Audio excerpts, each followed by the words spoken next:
Nossa viagem agora pelo Amazonas, o maior rio do mundo. Enfrentando dias difíceis e longas caminhadas, a repórter Tatiana Chiari vai em busca da nascente do rio. E a aventura começa com a beleza e com os perigos no Amazonas.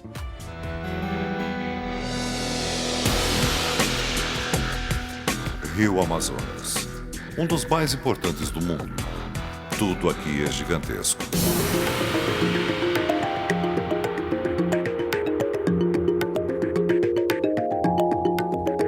São quase 7.000 quilômetros da nascente na Cordilheira dos Andes até o Oceano Atlântico, no Brasil. O volume de água doce é tão grande e caudaloso que, ao encontrar o mar, provoca um fenômeno conhecido como pororoca.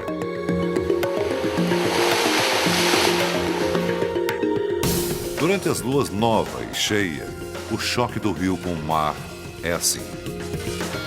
É um encontro especial. Dá um remadão, daí você pega a onda e vai indo, vai indo. E ao contrário da onda do mar, que ela vai, vai fecha ou alguma coisa assim, ela continua. Em alguns momentos, o Amazonas é furioso. Em outros, oferece paisagens calmas e belas. Com mais de 7.000 afluentes, se ramifica por lagos, praias de rio, canais, igarapés e até cataratas.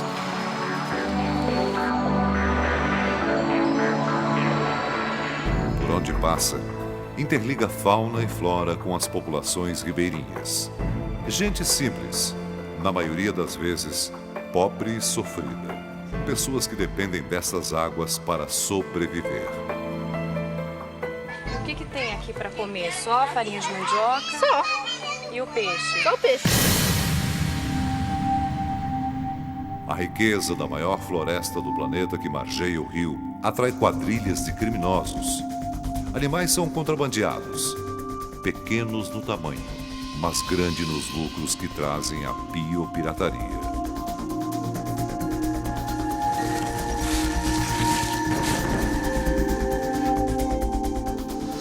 Por cruzar tantas cidades e vilarejos, os afluentes são testemunha também da devastação que castiga toda a região amazônica.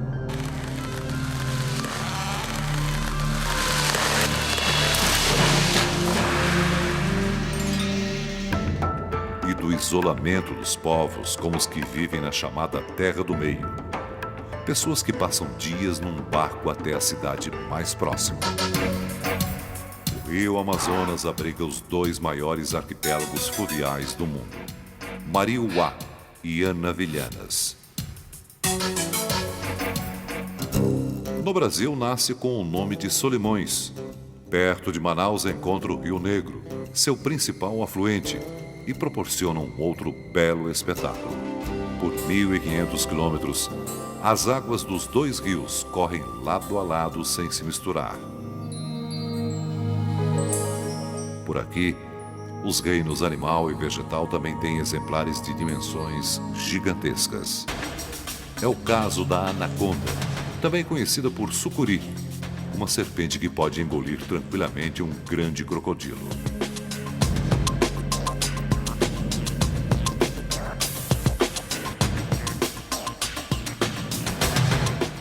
Em alguns trechos, a largura do Amazonas chega a mais de 50 quilômetros. E sua profundidade é quase 100 metros. Nos afluentes, é intenso o tráfego de embarcações. Os rios são as estradas de toda a região norte brasileira. A floresta amazônica tem a maior biodiversidade do planeta. E ela não existiria sem as águas do Amazonas. Até bem pouco tempo, o Amazonas disputava com o Rio Nilo, no Egito, o título de maior do mundo. Mas cientistas brasileiros e peruanos confirmaram que pesquisas na década de 90 já haviam apontado. O Amazonas, que nasce numa distante montanha no Peru, é maior em tamanho e em volume d'água. O Nilo, com toda a sua fama e imponência, ficou para trás.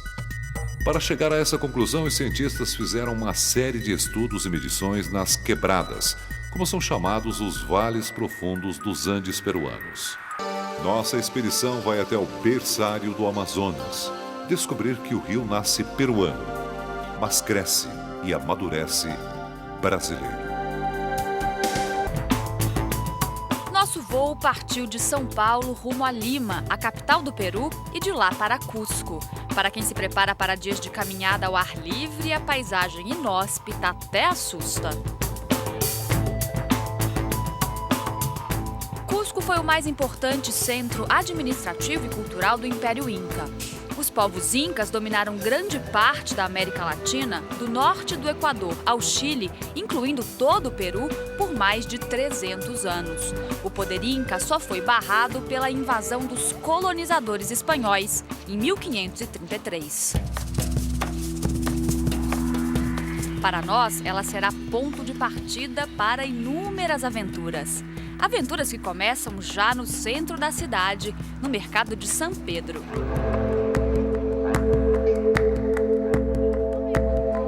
Nas barraquinhas, especialidades gastronômicas pouco apetitosas à primeira vista. Os peruanos adoram embutidos, leitão, frango e carne de lhama seca. Do lado de fora do mercado de São Pedro, quem parece nos guiar por esta paisagem de curvas e desfiladeiros são os rios do vale. Os nomes são muitos: Vilcanota, Urubamba, Ucayali. O curioso é que essas águas vão parar muitos quilômetros depois em território brasileiro, no leito do rio Amazonas.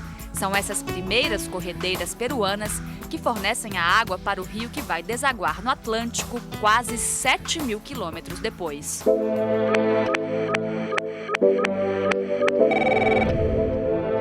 Descobrimos no Peru uma triste realidade. Essas águas caudalosas que poderiam abastecer cidades inteiras e irrigar plantações simplesmente não podem ser utilizadas para nada. Os rios aqui estão condenados. É o que nos conta a agricultora Helena. Ela e o marido Crispim vivem de uma pequena plantação de kiwicha, um cereal bastante comum no cardápio peruano. A lavoura do casal fica às margens do rio Vilcanota, mas não recebe uma gota de água dele. É muito triste, de que não há água. Sim, não há água. Sofremos muito da água. A situação é parecida na família de Rena. Aos 13 anos, ela já trabalha como gente grande.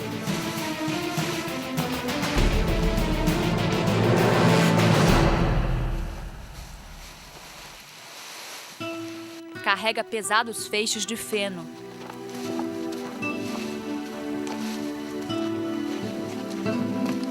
A irmã menor faz companhia. Todo esse capim vai para os animais da família. Seu Pedro é o patriarca que alimenta o rebanho. Jovens e idosos não têm descanso por aqui.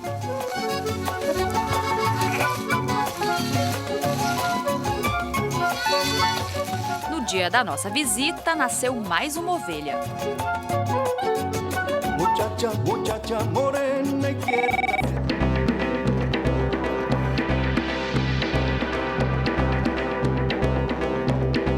Continuamos pelas estradas cheias de curvas e pó do Peru.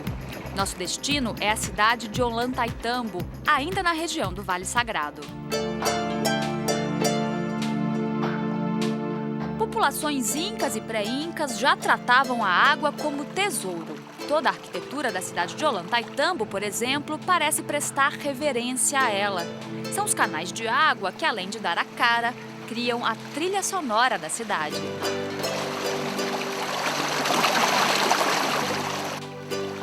Essa água era usada no passado, inclusive para beber. Hoje, como a contaminação ao longo dos leitos das fontes é usada apenas para tarefas domésticas e para a agricultura.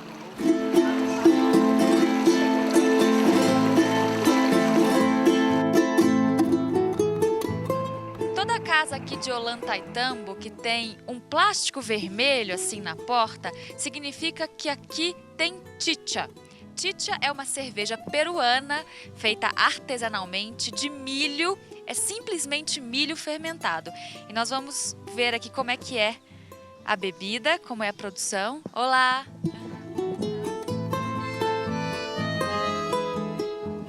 Como está? Bien nomás. Hay chicha acá? Sí.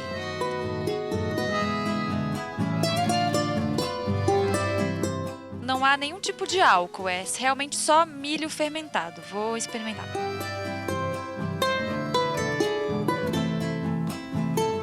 É bem diferente da cerveja que a gente conhece. Sabor um pouquinho amargo. Gosto de milho assim ao fundo. Estranho, bem estranho. Pelo jeito, eu sou a única que não aprovou o sabor. Nos bares da cidade, a chicha é um sucesso.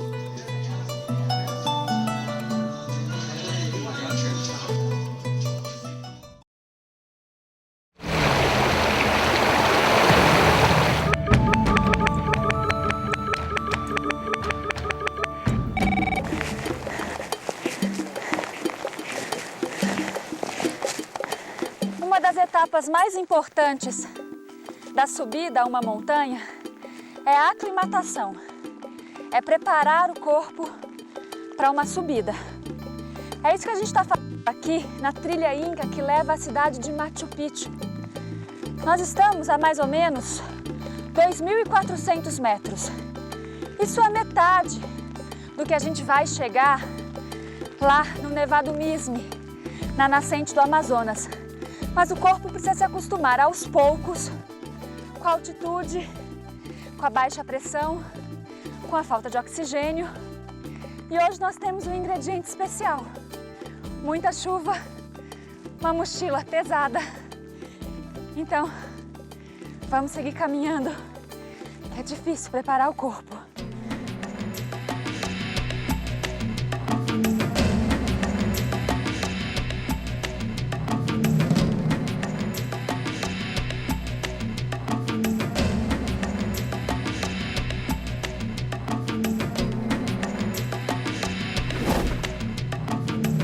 Machu Picchu começa a se mostrar aos poucos.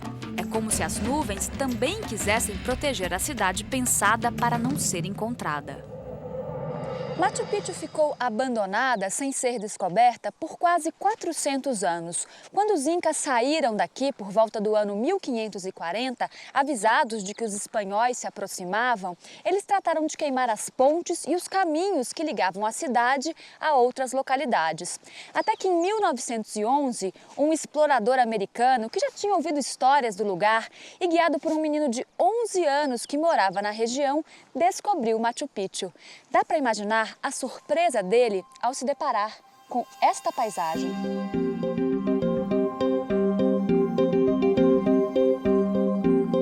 Hora do lanche agora, aqui na trilha. A comida recomendada é castanha, todo tipo de castanha, que tem muita energia, fruta seca, que também tem glicose, dá energia, barrinha de cereal, água, que a gente estava carregando. Agora, com essa chuva, não dá nem para sentar, tá tudo molhado, tem que comer em pé mesmo. Ainda bem que tem uma vista linda.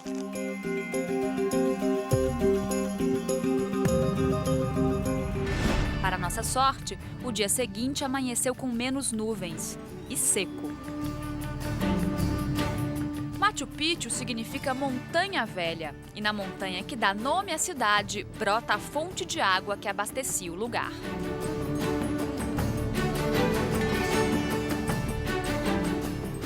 O sistema de canalização e irrigação dos incas até hoje é visto como um prodígio de engenharia.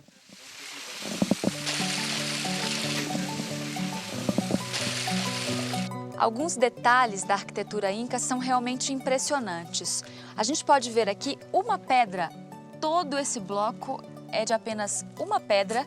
Ela deve pesar cerca de 30 toneladas. Não há nenhum encaixe, nenhuma argamassa. É realmente pedra sobre pedra. O encaixe é todo de pedras.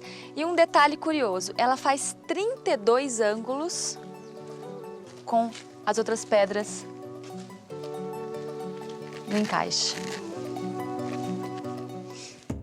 Nos despedimos de Machu Picchu com a certeza de que alguns mistérios já foram desvendados pela ciência.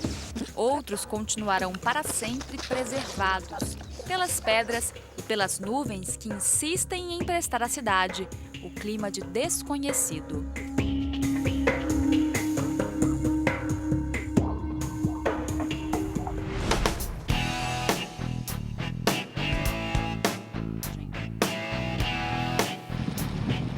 Nossa expedição precisa agora de 4 rodas para continuar.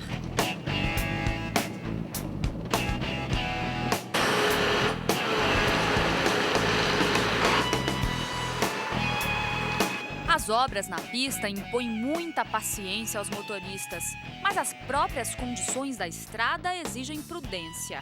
A cada curva, as placas nos lembram que estamos numa zona perigosa e nem precisavam.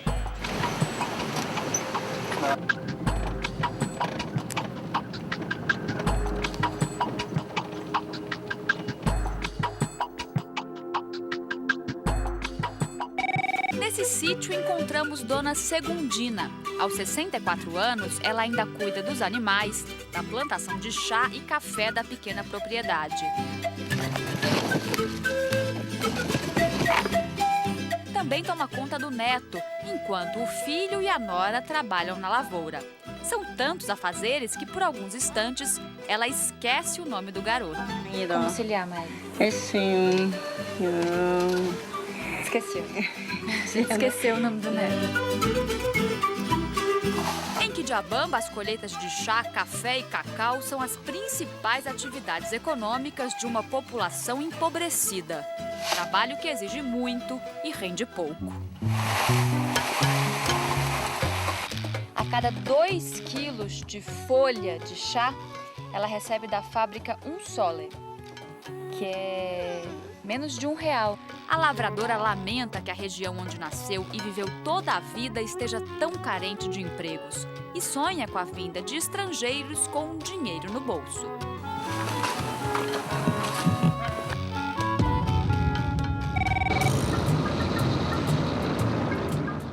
E na estrada, uma preocupação extra: não atropelar os animais. 4 tipos de camelos sul-americanos que vivem nessa região desértica.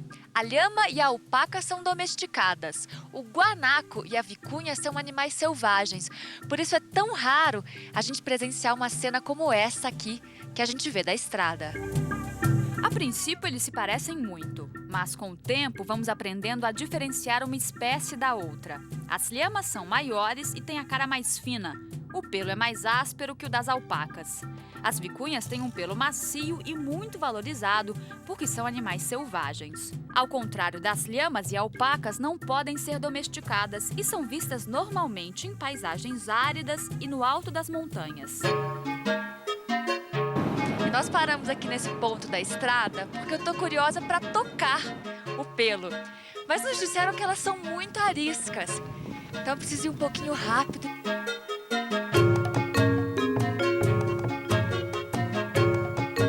Tem que fazer o máximo de silêncio possível. Agora, o terreno é muito pedregoso. Ai, ai.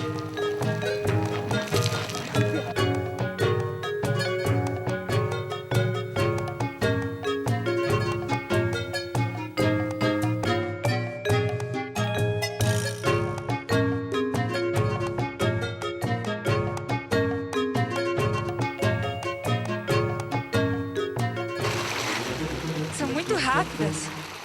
Ó, eu me aproximo, elas correm. Mais uma tentativa agora radical, hein? Vou tentar. Ai, tá quase.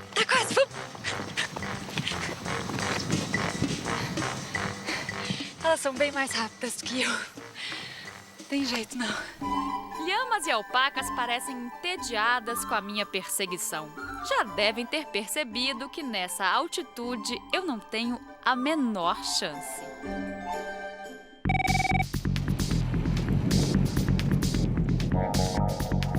Será mais um dia de viagem até a região do Colca, onde está um dos maiores cânions do mundo.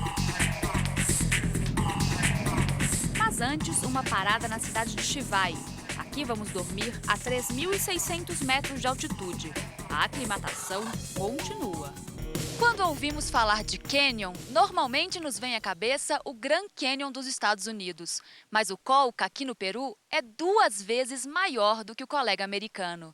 Tem, em média, 1 quilômetro de distância entre o leito do rio e as montanhas.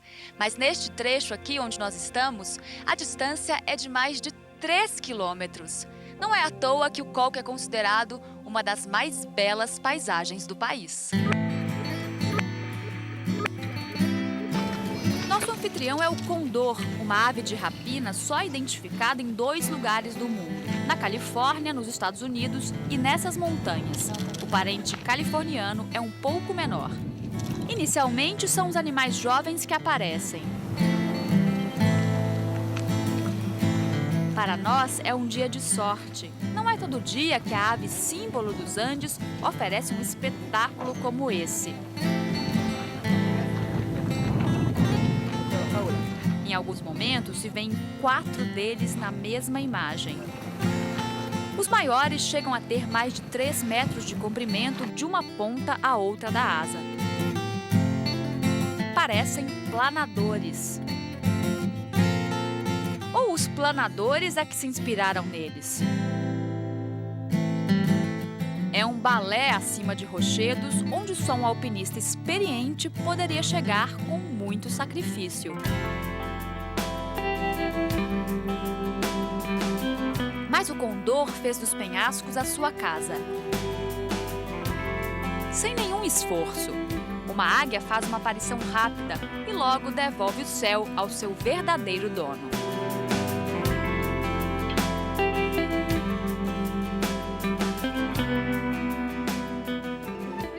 A paisagem aqui da região do Colca é cheia de cactos enormes, gigantes como esse aqui.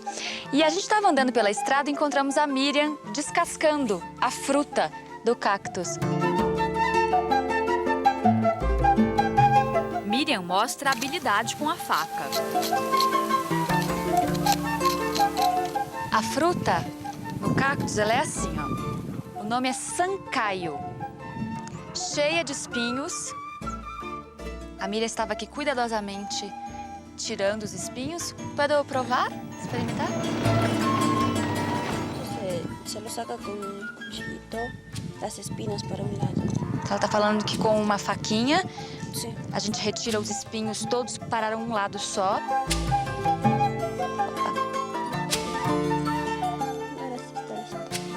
E como um pedaço? Sim. Graças. Então ela descascou, tirou todos os espinhos, tirou a casca do sancaio. Por dentro lembra mesmo um kiwi, ó. Experimentar.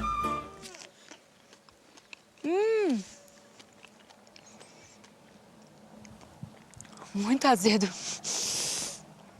É ácido, ó? Sim.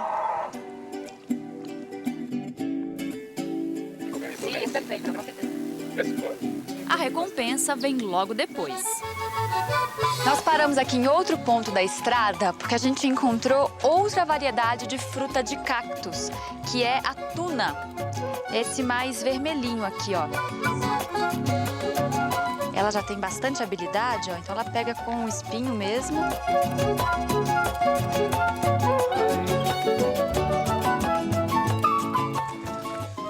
Já tem um saquinho plástico. Graças. Esse aqui já é esquema profissional, ó. Com saquinho.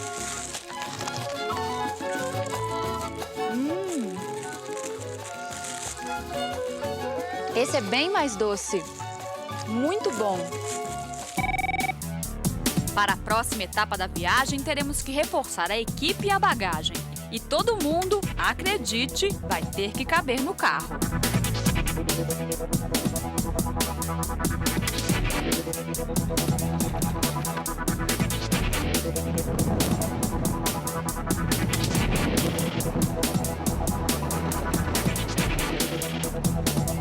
Nosso destino agora é o Nevado Mismi, a cadeia montanhosa de quase 6.000 metros, onde está a nascente do rio Amazonas.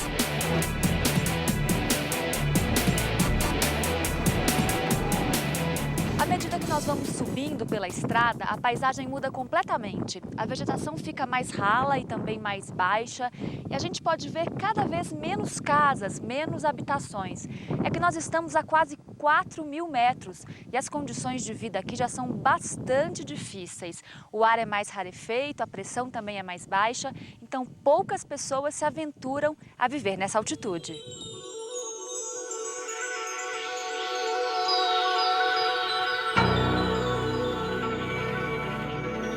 Vilar e Amélia são os guardiões dessa última fronteira. Eles criam gado e vivem aqui com os 3 filhos. Apesar do isolamento, gostam do ar puro, da água limpa e da vista. Muito bonito porque acá respira esse aire puro. Antes de partirmos, contamos a Vilar sobre nossa aventura no Misme. Ele recomenda cautela. Diz que o caminho à frente é perigoso. E é bastante peligroso para subir. O cenário vai ficando cada vez mais pedregoso. Ainda encontramos animais pelo caminho, mas a cada metro que subimos, eles vão se tornar mais raros.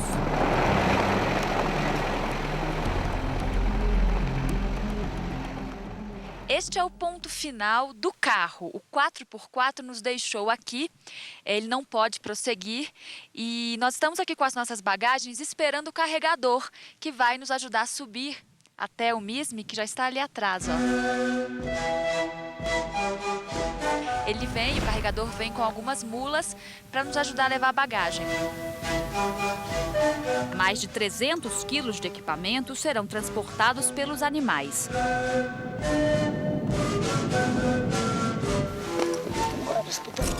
Agora começa a nossa caminhada até a nascente do rio Amazonas.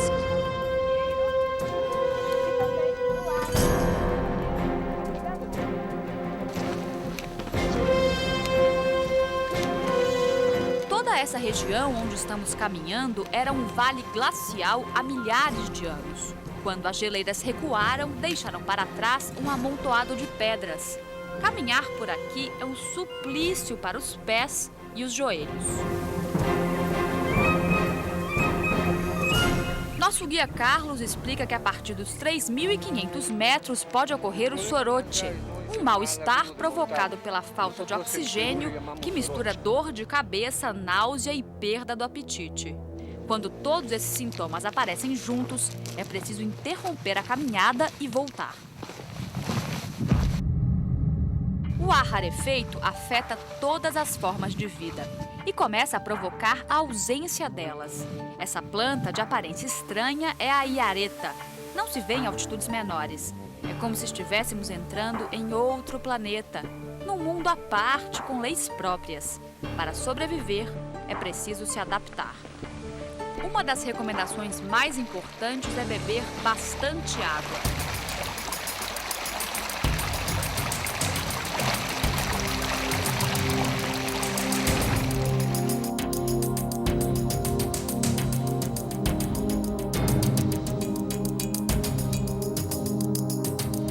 Finalmente, a gente consegue avistar o primeiro acampamento.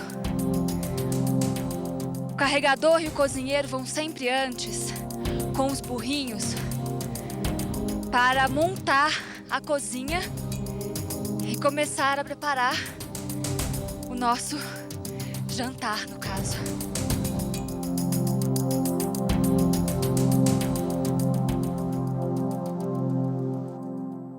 Com a ajuda de um dos rapazes da expedição, vou montar a minha barraca.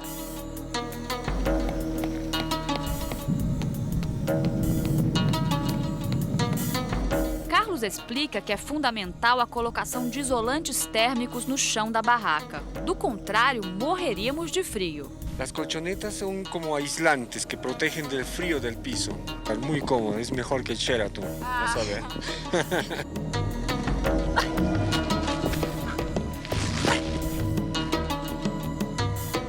Final da tarde, aqui aos pés do Nevado Misme, nós estamos no nosso acampamento. A temperatura caiu muito já, o vento é forte.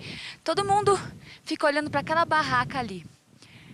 Ela é tão importante porque ela é a nossa cozinha. Depois dessa caminhada longa, Dá muita fome.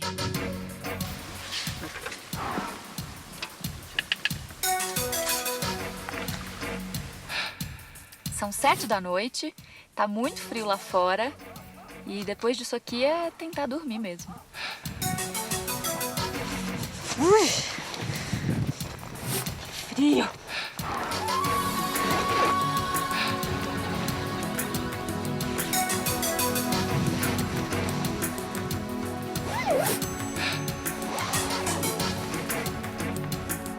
Do lado de fora, a temperatura cai para 10 graus negativos. O sol levou pelo menos 2 horas para chegar às nossas barracas, às 7 da manhã. Nessa hora, elas ainda estavam cobertas por uma fina camada de gelo. Mas nem todo mundo sofreu com o frio. Essa ave parecia cansada, mas o resultado do esforço podia ser visto bem ao lado. Registro da noite, a pior da minha vida. Não é que eu não dormi pelo desconforto, não é que eu não dormi pela altitude, não dormi de frio mesmo. Não consegui me esquentar, coloquei todas as roupas que eu tinha aqui em cima do saco de dormir, mas não foi suficiente. No café da manhã, todos estavam bem agasalhados. No cardápio, pão com ovo. Apesar do cansaço, o trabalho continua. É hora de levantar acampamento.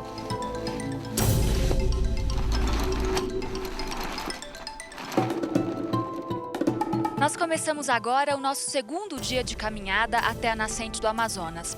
O Carlos, nosso guia de montanha, estava nos explicando que o segundo dia é sempre mais difícil, principalmente depois de uma noite não dormida como a minha. Nesses casos, o que nos move é realmente o desejo de chegar ao nosso objetivo. E no nosso caso, o objetivo é um lugar onde muito poucos já chegaram.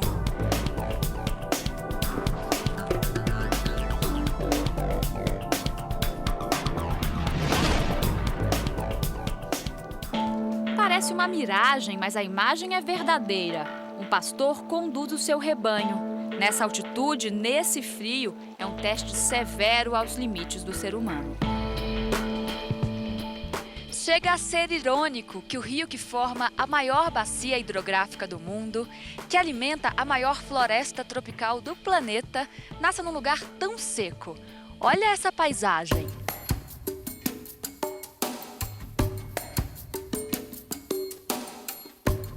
A gente está caminhando a quase 5.000 metros. O paredão para onde a gente vai tá ali, ó. Parece perto, mas é muito longe. Às vezes a caminhada parece não render. Muito difícil. Ter ar, frio.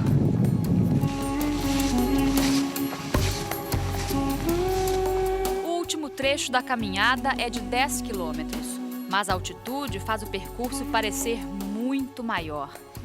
Cada um aqui tem a sua própria maratona a vencer.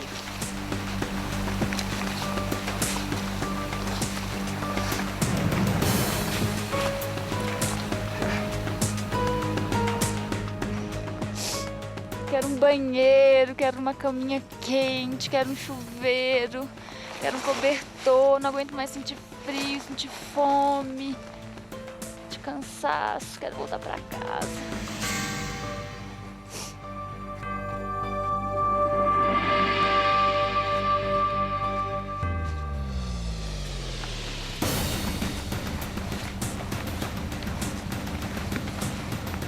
Vamos enfrentar nossa segunda noite de frio intenso. Parece que tá perto. Quando a gente olha,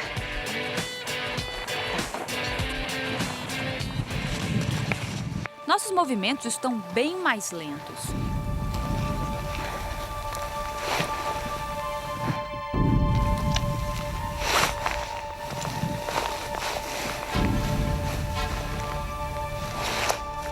O cardápio do jantar é sopa de legumes com almôndega e purê de batatas.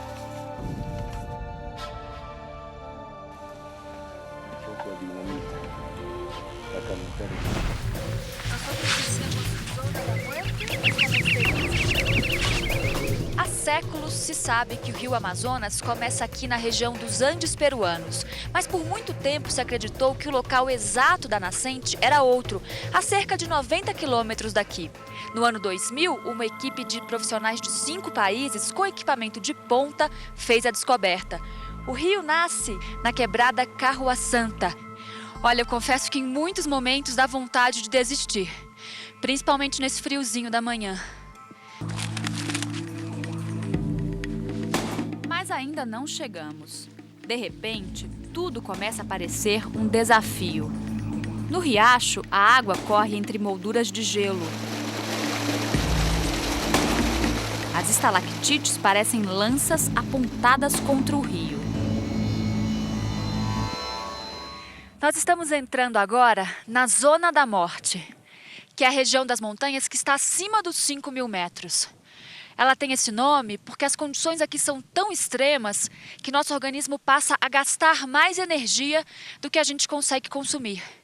Então, o recomendado aqui é que a gente fique o mínimo de tempo possível nessa área. Por isso que nós vamos até a nascente e vamos descer. Carlos explica que a essa altura todos os tipos de vida desaparecem. Só o fato de estar aqui já significa uma sentença de morte decretada a conta-gotas. O corpo humano começa a deteriorar-se. Cada passo dura uma eternidade. O corpo se torna um fardo.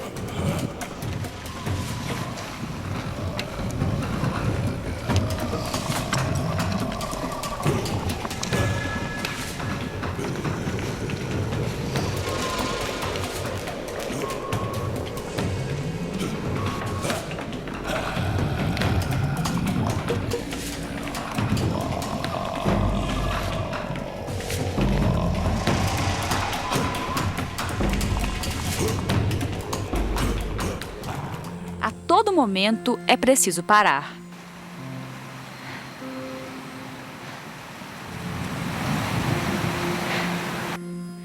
Nós estamos a menos de 100 metros da nascente do rio Amazonas, nos Andes peruanos. A altitude é de mais de 5.000 metros e a temperatura, a sensação térmica, de 5 graus negativos. Subir pelas pedras exige o auxílio das mãos.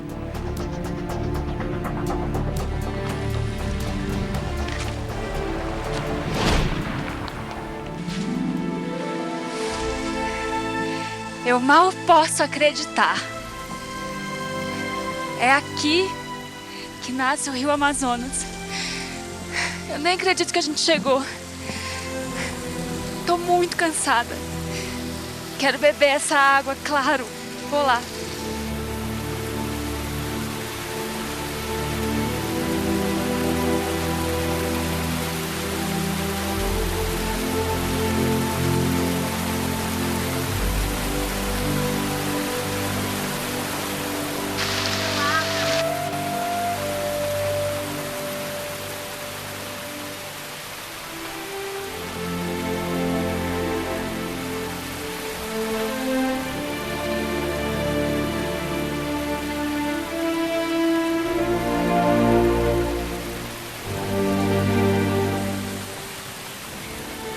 Eu nem sei o que é mais emocionante. Se é saber que aqui nasce o maior rio do mundo, ou saber que a gente conseguiu chegar aqui. Não é fácil.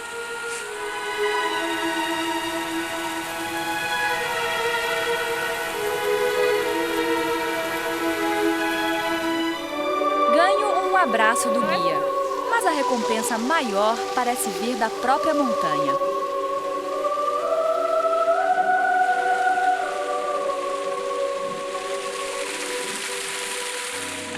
Da pedra brota a água que vai formar o maior rio do mundo. Uma imagem tão singela e tão poderosa ao mesmo tempo. O rio Amazonas começa gelado. A temperatura da água é de cerca de 0 grau. E a natureza continua a surpreender. O que parece uma flor é, na verdade, um pedaço de gelo esculpido pelo frio. A força dos extremos, frio, deserto, pouco oxigênio, reserva esse lugar para raros desbravadores. Poucos homens chegaram e ainda vão chegar aqui. Um olhar de reverência e também de agradecimento por uma expedição bem-sucedida.